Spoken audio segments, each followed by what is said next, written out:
Hello, data enthusiasts. This is Chris Detzel, and I'm Michael Burke. welcome to Data Hurdles.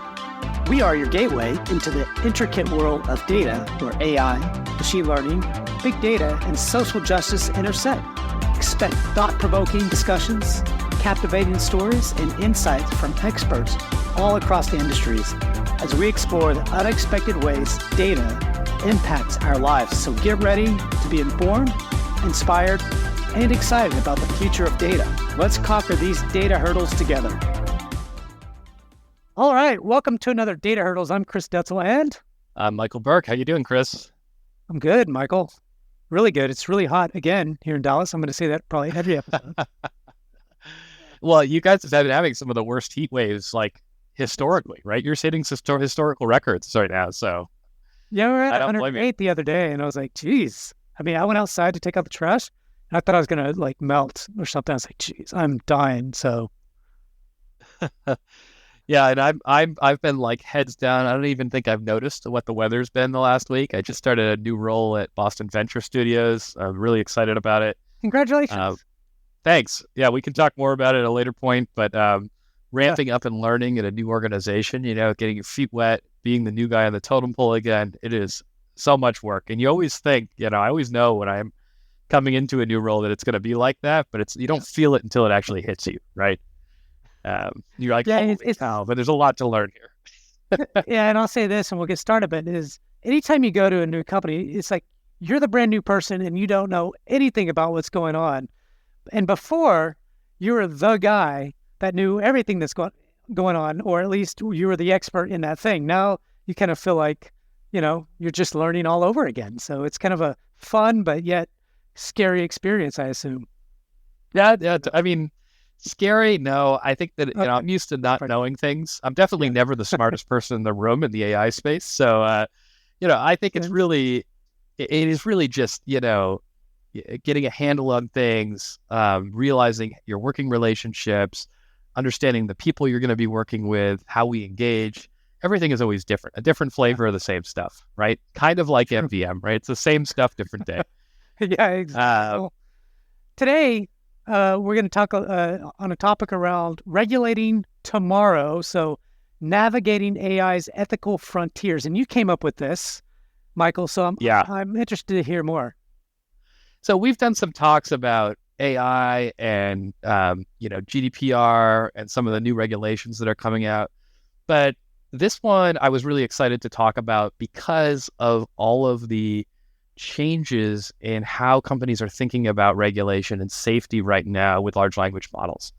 And even the government, there was an article that came out earlier today about large tech companies coming together with the government to kind of collaborate on how they could do things better, how they could possibly identify content that was created by large language models, like watermarking techniques, and how they can better ensure safety, right? So I think that everybody is starting to experience and feel this. There's a lot of risks and benefits that we can dive into on large language models in particular, but really generated content and AI generated content in general.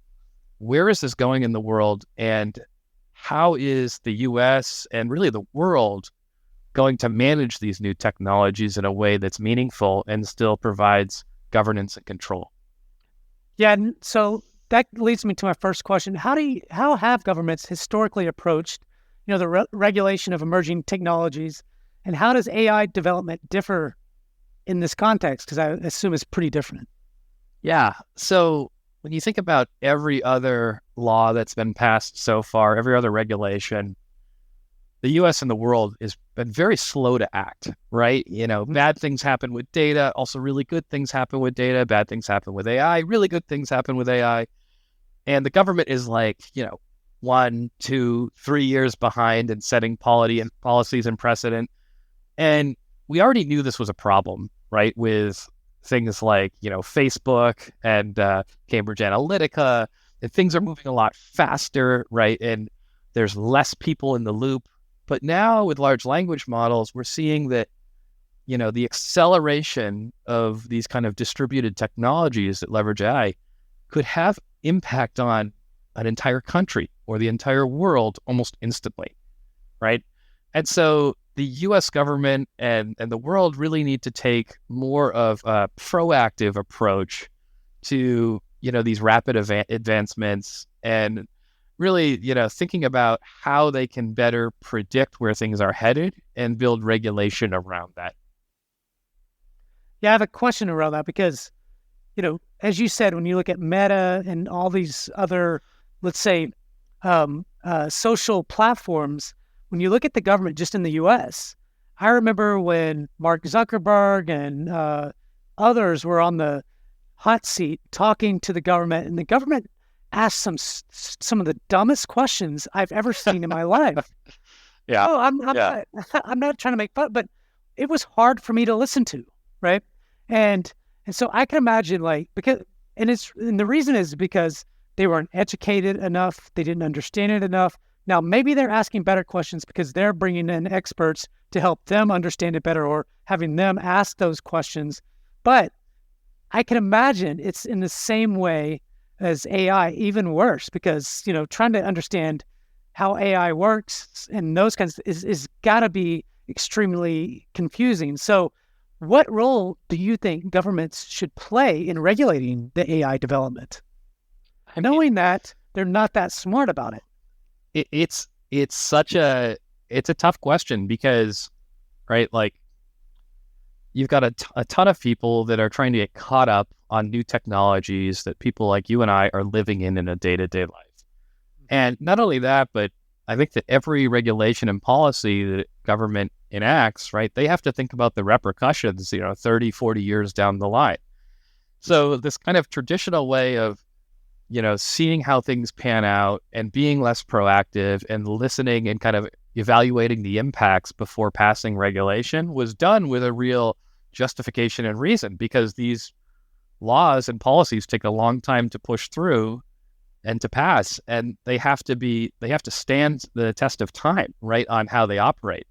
So, in my opinion, there has to be more of a hybrid approach, right? You see the EU taking a much more regulated stance on this stuff. The US typically hasn't been as regulated, right? They've prioritized innovation and industry and growth. And there are trade-offs to both of those, right? But in my opinion, government should really act more as facilitators that are setting more of a conductive environment for AI, and allowing innovation, right? But establishing better ethical guidelines and repercussions for crossing those guidelines, right? It is a balancing act. You're setting policies that, if not set carefully, will stunt and limit innovation. So I think the big things are really trying to look at all of the use cases and the edge cases of these AI systems and try to figure out what impacts do they have on safety and privacy and fairness, and backing off, like, who should be responsible when something goes wrong, right? Yeah. And how do we evaluate these circumstantial situations? Is it a case-by-case thing, or do we set broad sweeping regulation to help limit some of these risks? It's a tough conversation, it's because what is the right answers, and how do you regulate that stuff?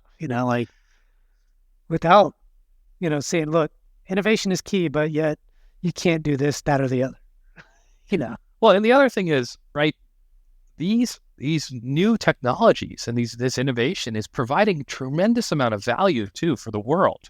Yeah. Right? It's unlocking things that it's not just producing bad. I would say that the bad far outweighs the good far outweighs the bad.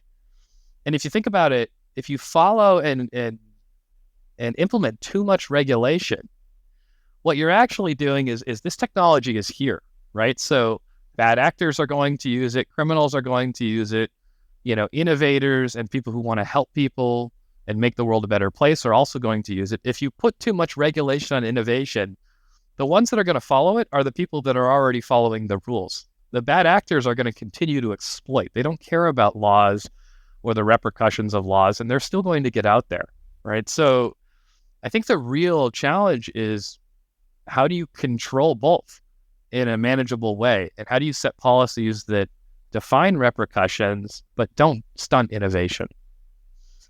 How do you think governments can strike a balance between, fostering AI innovation and ensuring ethical and responsible AI deployment? Yeah. I mean, again, this is tricky because our goal as innovators and tech creators is to get things out into the world as fast as possible, right? Yeah.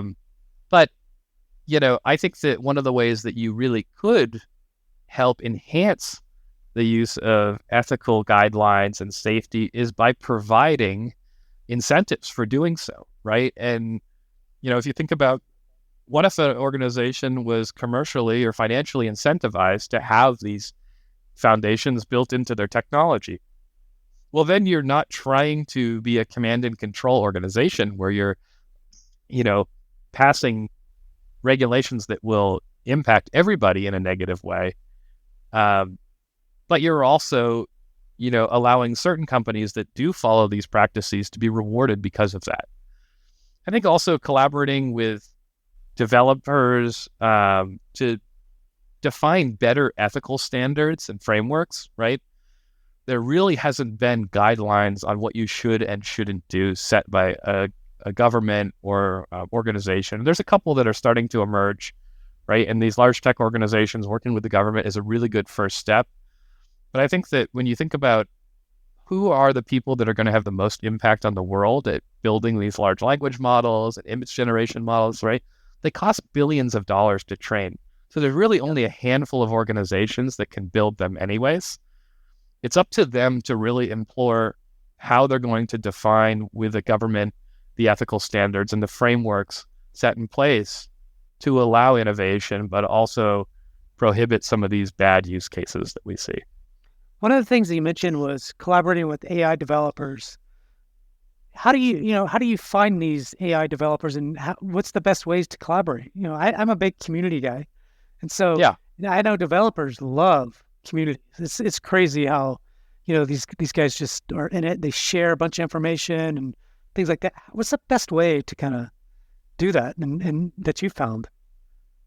Yeah. So, I mean, look at in any organization that's doing AI at scale, and, we've done this at every organization that I've worked at. We sit down as a team and we try to understand not just what we should and shouldn't do based off of policy and regulation, because those are fairly vague for the most part, but how do we want to lead our innovation and what is our ethical compass, right? Like, what do we believe is the right things that we should be using technology for, and which things do we want to avoid? And I think this is a really important to have at the conversation to have at the executive level of how are we going to enable AI? Is this exploitative, or is this really going to be an empowering technology that betters a product and a customer? And companies do both, right? Across the world, you're seeing that. Knowing which direction you're headed and why, and having alignment on that early on is critical to acting and reinforcing those ethical standards when you do come up against something that's more challenging that you need to make a decision on.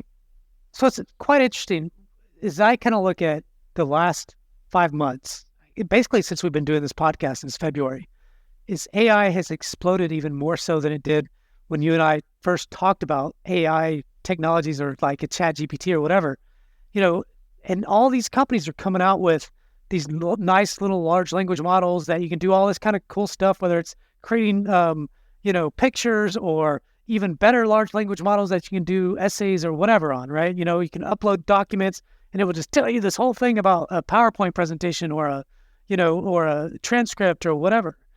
Do you think these companies have been looking at regulations since then? Or, I mean, are they even thinking about it? They're coming out so fast. They don't give a shit, I mean, I don't know.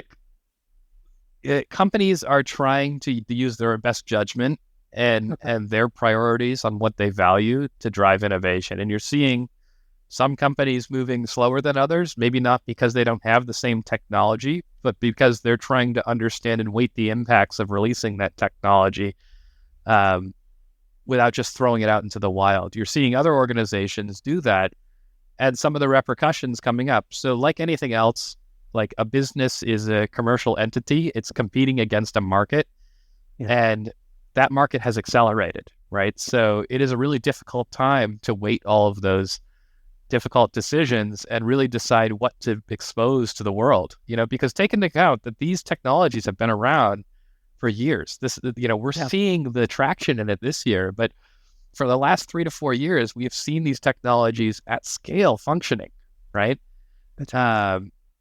So like anything else, the edge cases don't come out until you have this, virality associated with any kind of new tech. I guess that's true. When you start looking at some of the social stuff, I mean, social has been popular for a really long time until somewhat recent, the last few years. Have you started seeing rules and regulations come out, whether it's, GDPR or, people's data, people, getting the people's data from, different ads and digital ads and things like that, because they're starting to understand it better, but it's taken a long time. So with that said, and then I'm interested in some, maybe examples of maybe AI regulations implemented by governments. Have you seen any of those? And if so, what are some of the impacts within the AI industry? I mean, countries are starting to get smart, and they're starting to want to protect their citizens in different ways. Yeah. GDPR is a great example, right? I mean, GDPR in itself, it's not perfect. There's tons of problems that still need to be ironed out. Sure. But, from my opinion, at least, holistically, it was done with the right intentions and the right mindset of protecting citizens and their information, because it has become something that is completely out of control. Yeah. And at some point, you see people being exploited to a point where, it's having a negative impact on your country. And it's not in isolated pockets or in certain situations. It's a broad sweeping issue. So although I think that GDPR I don't agree with everything, especially a lot of the stuff that's come out recently around large language models. I do think that holistically, what they've done to try to protect their citizens' data with things like right to forget and more transparency and authority over what can be shared and why is a step in the right direction. And I think that every organization needs to get smarter on describing and in layman's terms, how data is being used within their organization to their consumers, right? And consumers are getting smarter too. They're asking the right questions. They're starting to not put in all the information that's not mandatory to sign up for a service, right? Or, protecting themselves, because all of these terrible things, from data breaches like identity theft and, stolen credit cards, almost everybody has been impacted in one way or another by these painful experiences. And these are the things that we want to prevent, by protecting people's data.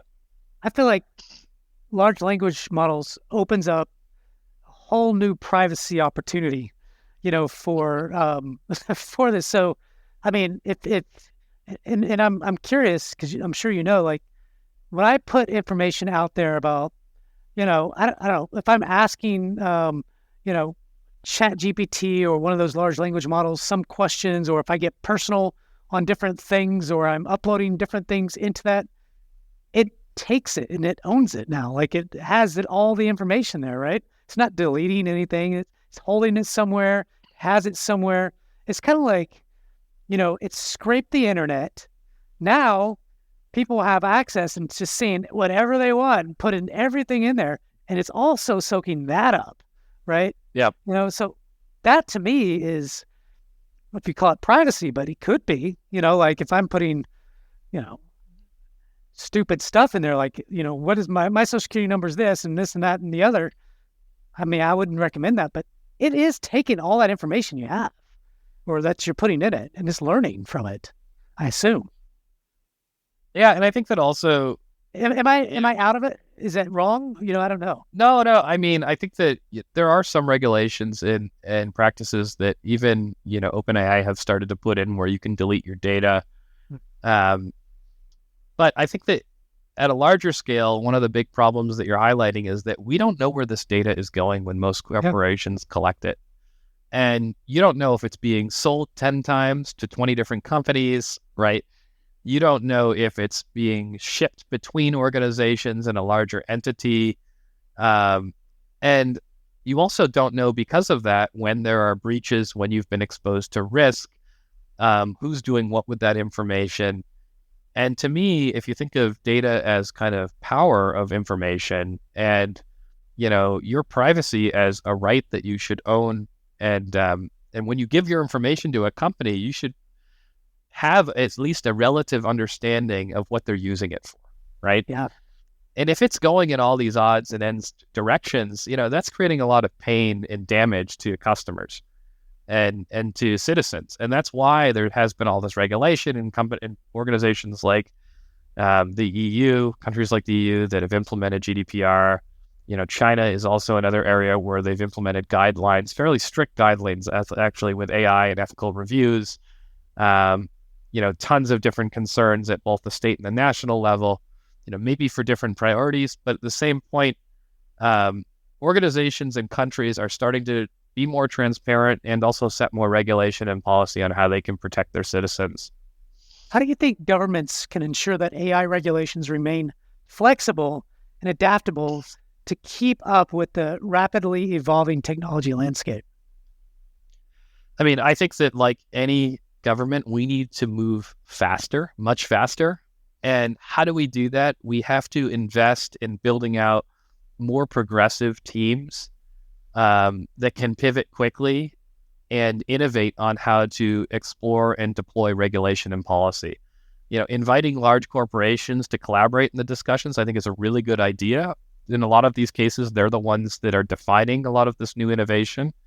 It should be part of their duties as new innovation comes out to help define better regulation and to work with government officials.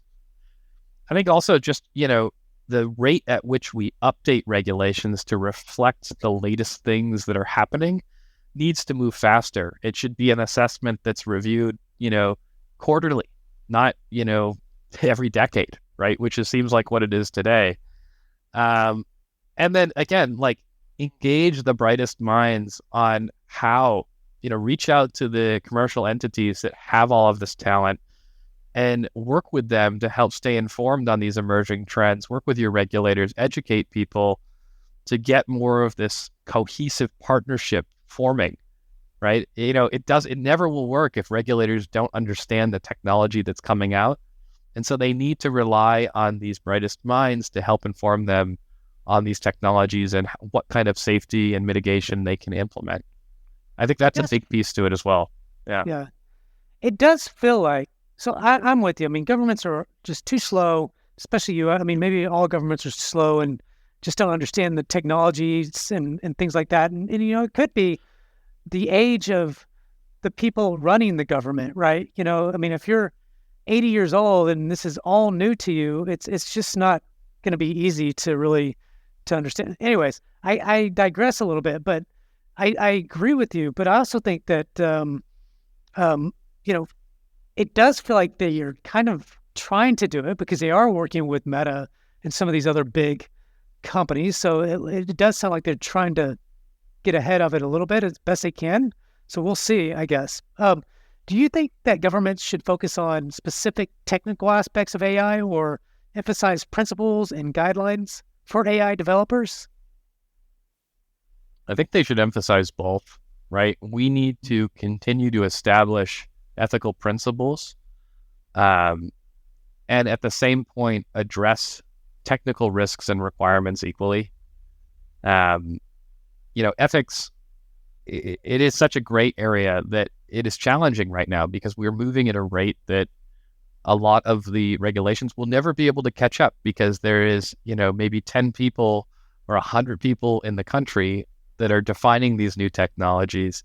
How could any regulatory body govern those or predict any kind of, regulations to counter those without even being able to measure the impact? So I think that, whether it's how we roll out things, the speed and rate at which we roll out new technologies, or, how we collaborate with governments, there's always going to be this gap, right? So working with large organizations to establish high-level ethical principles and evaluating technical risks collectively and cohesively, that is the way that we need to move forward, at least today, with the technology that we have in front of us.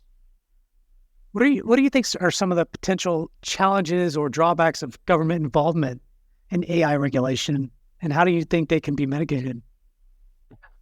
I mean, this balance, we talk about this in really high terms of, work with corporations, but Hmm. striking the right balance between what needs to be regulated and who can be allowed to innovate, right, is a major challenge. And overrate regulation is my biggest fear, right? You're starting to see that in some areas where things are starting to sound really like they're being overregulated. Um, you know, Again, working with AI experts, industry stakeholders to craft policies, um, taking an iterative approach to regulation, maybe where we start off small and make adjustments faster, are two ways that we could certainly start to mitigate some of these challenges as we walk through them. And I don't think there'll ever be a perfect balance, but really it's about how fast can we pivot, right? If you set a regulation that is over-regulating a certain technology and stunting innovation, are you going to let that sit for 3 years, or are you going to try to move quickly to pivot within 3 to 5 months, right? I think that's the balance that we need to figure out. Yeah. Um, what role do you think the public input and stakeholder engagement can play in shaping AI regulations to ensure they align with social values and needs? I think with everything in the public, obviously you're not going to have the time or the energy to become an expert in any of these, but starting to develop and understand the risk when you give companies your data, trying to understand, how regulations work, how these technologies work at a very high level, reflecting on the expectations that you have as an individual, sharing those with your local governments, or engaging other stakeholders in your community if you know people that work in the AI space.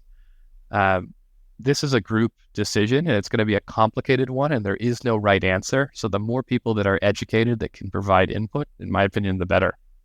Yep, I agree. And how do you think international cooperation and collaboration play a role in regulating AI development across the borders?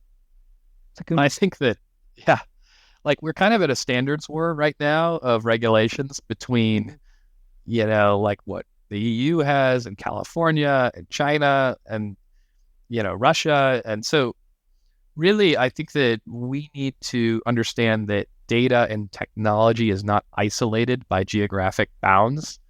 And at some point, there needs to be more of a global consensus in one way or another that helps to define standards and best practices to harmonize regulation across the world. Because these conflicting rules are going to become very quickly, and they already are so complex, that what we're going to have to do is either restrict certain technologies to specific geographic areas, or completely disregard them, or have a huge amount of capital investment to and resources and technology, which only the top 1% of technology companies can do to meet the specific requirements for each organization or each country. So I think that by defining better globalized standards or international collaboration really enables this collective efforts in addressing a global problem, right? A huge challenge. And ideally improving the quality of ethics and governance in AI. I think it's going to be, I think somebody will step up at some point, but I don't know that it just all of a sudden happens this year or even next year. I think this is going to take time. I mean, when you look at kind of the way that social stuff happened, it took years, before you saw the GDPR and things like that. So I think somebody will, and it's probably Europe or, for sure China.